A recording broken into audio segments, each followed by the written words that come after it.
This past Thursday night, fingers were lit on fire and straws, balloons, cones, and newspaper were used to construct something strong enough to hold a golf ball.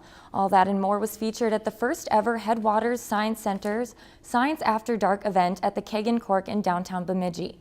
Our Jenny Day participated and shows us how science is fun for adults in tonight's Community Spotlight.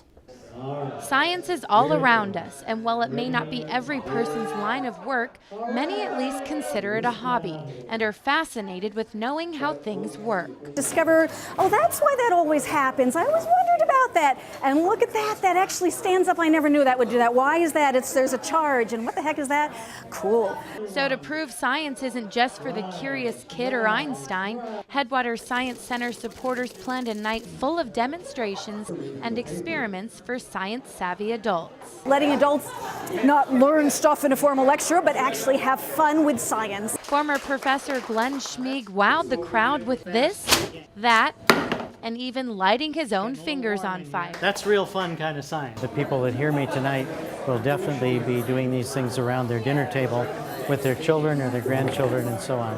That's the goal. So maybe not the flaming fingers part, but for the adults with children, these experiments can be done at home and spark a real interest in science for the future. Parents are the decision makers. They're the ones that decide where the kids go, and we need the support of the community.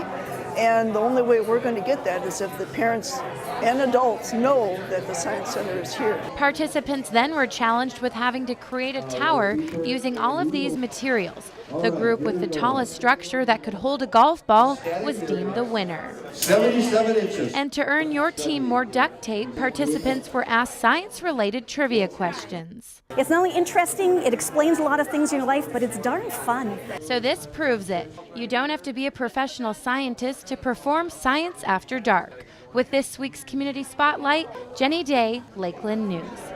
Because the first event was such a success, more Science After Dark events are going to be scheduled.